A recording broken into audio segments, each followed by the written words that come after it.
만원 너무 그거 기름 한 번 넣는 게 왜 북한이 그걸 할 수가 있냐고. 1,000만 원요? 1,000만 원 기름 한 번 넣는 게.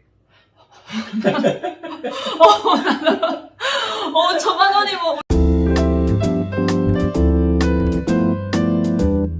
여러분 안녕하세요. 안혜경입니다. 오늘은 우리 박명호 사장님을 모셨습니다.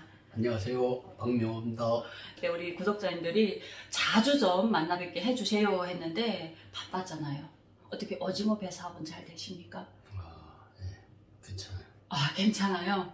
오징어 게임이잖아요, 말 그대로. 오징어, 아니 오징어 게임 하면서 오징어 엄청 잘 팔릴 것 같은데? 그래, 그러니까 애들이 계속 게임만 해가지고 내가 오징어 배를 사줬지. 그러니까 이제 그게 진짜 게임이잖아. 이거 버티는 거 하는 게 아니라 진짜로 잡잖아. 진짜로 잡는 오징어 그게 배를 진짜 사줘. 오징어 게임이지. 아, 진짜 우리 사장님은 스케일 크셔. 그 오징어 게임 바로 또 오징어 배를 하나 사서 이렇게 깨는 거 해주셨는데, 오늘은 오징어 배 사업도 잘 되고 하니까 좀 이거 새까맣게 샀다가 응. 지금 겨울철에 지금 한 달 동안에 지금 다시 회복된 거예요. 아, 그래요? 2월에 오징어고 집어등 2월에.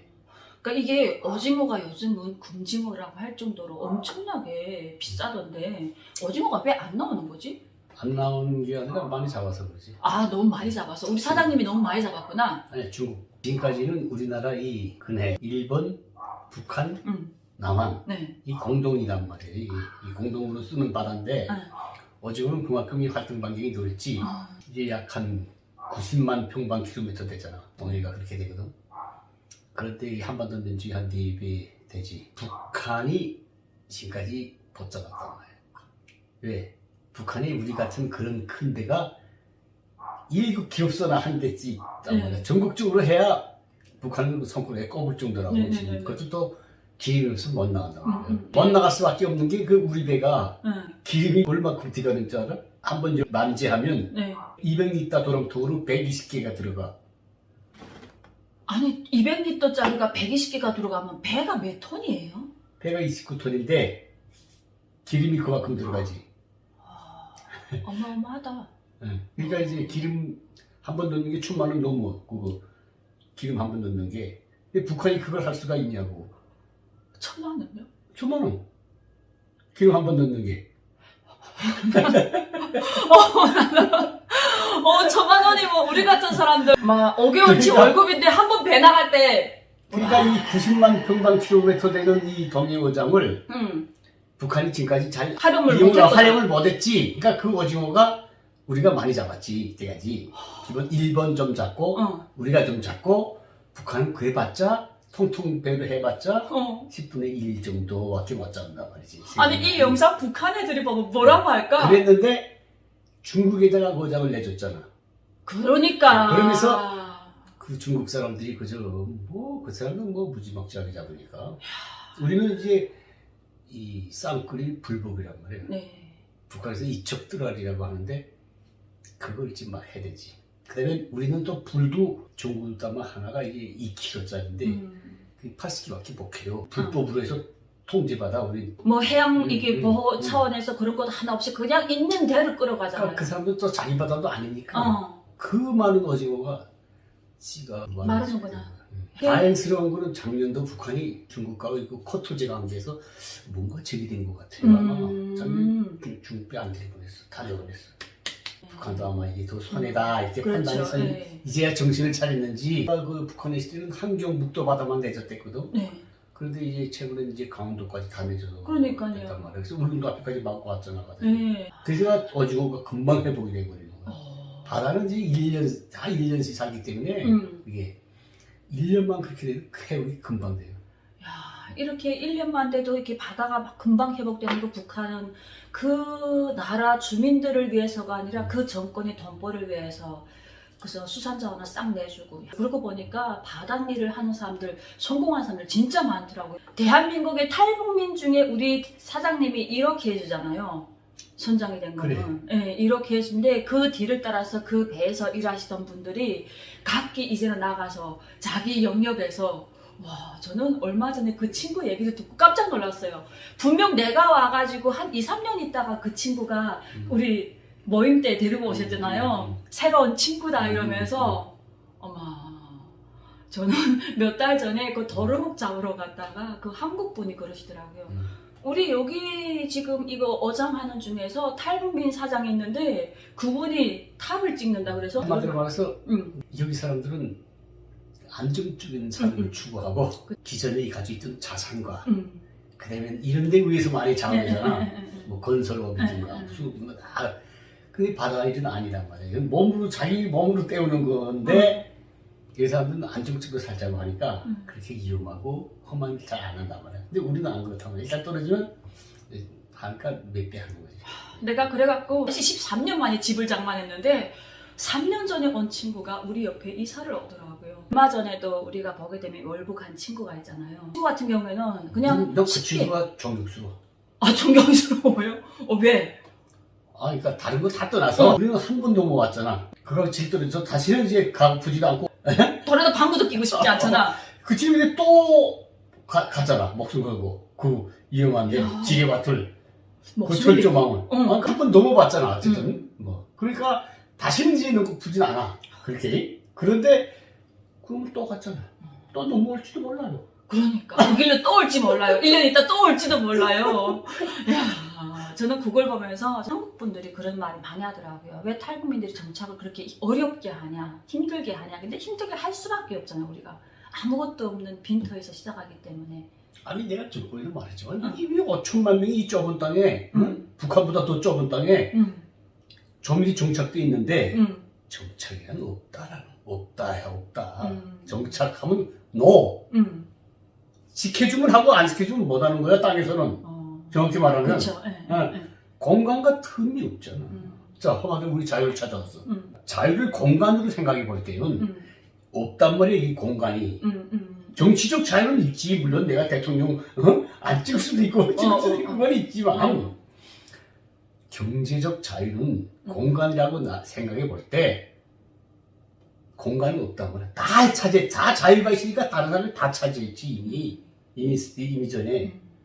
그러니까 우리는 없단 말이지. 자기 공간을 확보할 공간이.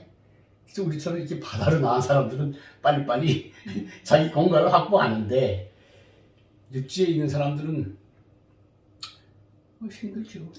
일단 싼 건 뺏어야 되니까 어쨌든. 응? 근데 싸면서 뺏지 못하잖아. 그러니까 돈 주고 사야 되는데 돈 있냐고. 돈 벌어야 되잖아. 그러니까 우리가 초기 정착 이때 판단을 잘 해야지. 판단 미스를 하면 안 된단 말이에요. 그렇죠. 그럼 자꾸 이게 그러면 자꾸 실패하지. 그래 한 2번, 3번 실패해보고 어디를 선단 말이에요. 왜 옆에 도와줄 사람이 없고 도와줄 사람이 없으니까 절대 실패하지 않는. 그러려면 좀 더 3D 말고 그 위에 있는 3D 한마디로 말해서 그러니까 그런 걸 이제 선택해야지. 그러니까 우리 고성속초에 이제 잠수들 가서 그 탈북자들이 거의 다 잠수했잖아. 다 진짜 고성속초에 있는 탈북민 남성들은 정말 그 탈북민 사회에서 롤모델이랄 정도로 정말 빠르게 정착해가지고 이 사회에 아주 그러니까 기존에 있던 사람들보다 더 뿌리 깊게 정착한 거예요. 다 아파트 다 사고 아파트 사고 애들이. 부동산 사고. 네, 그러니까요. 나는 그 친구 말하는 거 보고 놀랐어요. 누나, 1년에 아파트 하나씩 북한 사람이 정착을 못한다가 아니라 어떻게 어떤 생각과 어떤 마인드를 가지고 어떻게 뛰어드는가에 따라서 그 정착의 이거는 넘나지가 엄청나게 큰 것 같아요. 그러니까 동해바다가 그렇다고. 서해바다도 달라. 왜냐면 그 불나가면 저희처럼 자기 땅을 가지고 있단 말이야. 그런 데서는 힘들단 말이야. 아무리 잘해도 그 사람하고 조개밭을 가지고 있는 사람은 게임이 안 된단 말이야. 그러니까 이 동해바다는 그냥 다 바다잖아. 동해바다는 네 거 내 거 없어요? 없단 말이야. 그러니까 없단 말이야. 서해바다는 내 땅이 있어요? 있어. 저 처음 알았어요. 있어요. 근데 이제 제일 돌면서 판단했지. 여기는 힘들다 이런 뜻이. 진짜? 그러니까 자본주의가 조밀하게 발달된 곳은 정착이 안 없다. 우리가 대한민국에 와서 정말 대한민국에 온 탈북민들 중에서 성공한 사람들도 많고 그 중에는 또 실패한 사람들도 많고 어려운 사람들도 많은 게 그 자본주의 경제관념을 제대로 배운 사람하고 그냥 말로만 해가지고 뛰어든 사람하고 다른 점이 여기서 딱 차이가 나는 거예요. 그러니까 6.25 때 이제 나온 사람들은 몇십만 명이 나왔지만 그 사람들 이제 상박 떨어지라고 했잖아. 근데 그래도 그분들은 이 머릿속에 지식이 있었단 말이에요. 맞아요. 다 공부해서 네, 다 공부한 사람들이 내려왔어요. 자식들이잖아. 네. 그러니까 북한의 과학자 실제가 김일성의 교수가 있잖아. 8명 남았다고. 응.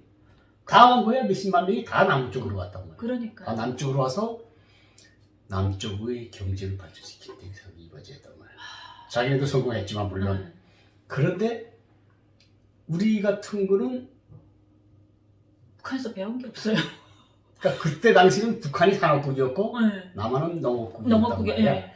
그러니까 산업국이라는 거는 그만큼 인테리가 많다는 소리죠. 네. 인테리가 많다는 건 거기에 따른 모든 이 경제, 문화 이런 일이 많아지고 그만큼 엘리트들이 많아져 있다. 네. 그 엘리트가 많았단 말이야. 북쪽에 네. 오히려 더 네. 교회도 더 발달됐고 한마디로 말해서 종교 문화가 다 거기에 따라가기 때문에 산업에 따라가기 때문에 그런데 그 사람들이 다 왔잖아. 싹 다 왔잖아. 99.9%가 다 왔잖아.